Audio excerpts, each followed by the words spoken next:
Bonjour les amis, alors on retrouve notre livre de la Genèse et cette fois-ci au chapitre 14 qui est un chapitre qui n'est pas forcément très rigolo. Et donc une fois de plus je vous conseille de prendre le texte sous les yeux parce qu'en fait vous allez voir c'est le récit d'une bataille, il y a plein de noms et c'est parfois un peu ennuyeux, si ce n'est à lire en tout cas à entendre. Mais bon, ça fait partie du jeu quand on est dans ces textes anciens. C'est pas que du Paris Match. Voilà.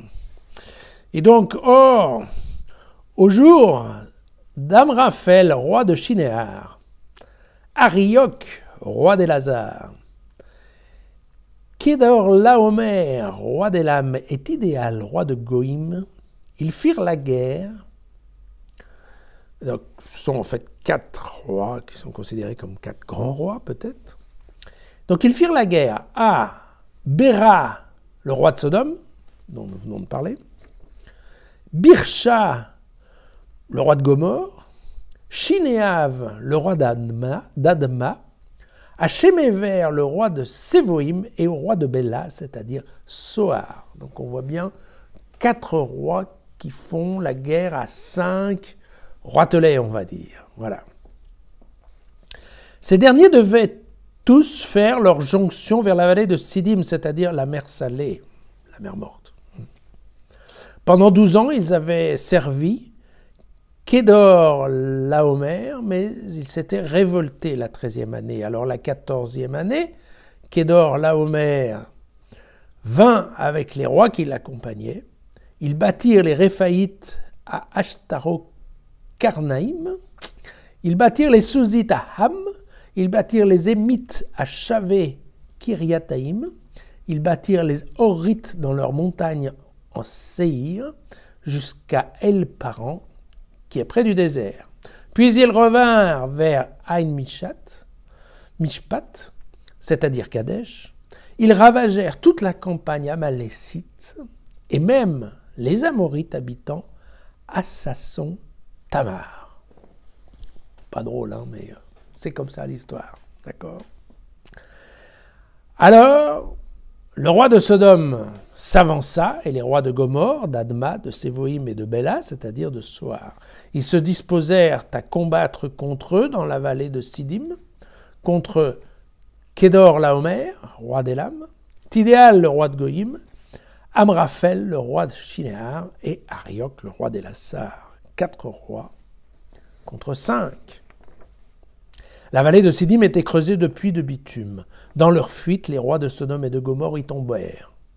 Ceux qui restèrent s'enfuirent dans la montagne, ont pris tous les biens de Sodome et de Gomorre, tous leurs vivres, et ont parti. On prit Lot, le neveu d'Abraham, avec ses biens et ont parti. Et oui, Lot habitait à Sodome. Et un fuyard s'en vint porter la nouvelle à Abraham l'Hébreu, qui demeurait aux chênes de Mamré, l'Amorite, le frère d'Eshcol et de Anmer. Ils étaient les alliés d'Abraham. Dès que celui-ci apprit la capture de son frère, il mit sur pied 318 de ses vassaux, liés de naissance à sa maison.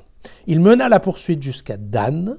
Il répartit ses hommes pour assaillir de nuit les ennemis. Il les battit. Il les poursuivit jusqu'à Ova, qui est au nord de Damas. Il ramena tous les biens. Il ramena aussi son frère Lot et ses biens, ainsi que les femmes et les parents.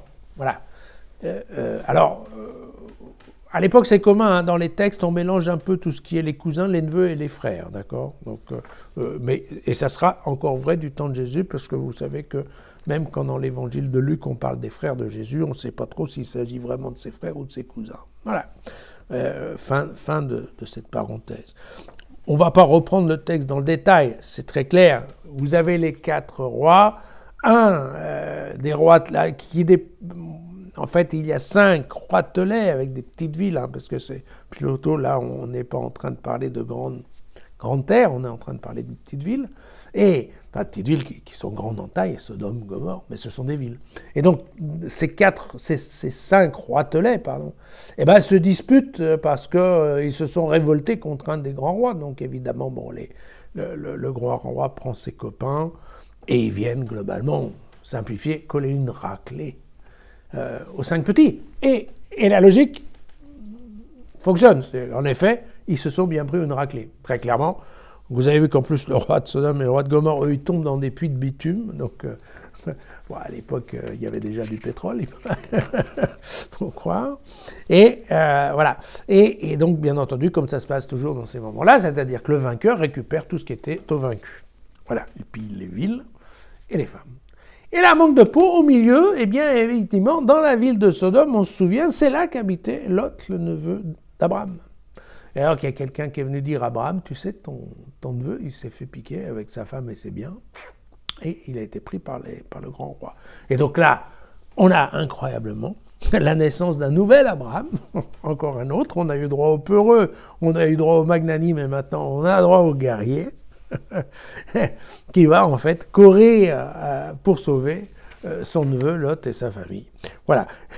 Bref, vous voyez, c'est un texte qui ne sert à pas grand-chose, si ce n'est à nous montrer qu'une troisième face de notre petit Abraham, comme vous voyez, on est, quand Dieu lui a promis une aventure, effectivement, on peut dire que sa vie commence à bien se remplir. Voilà.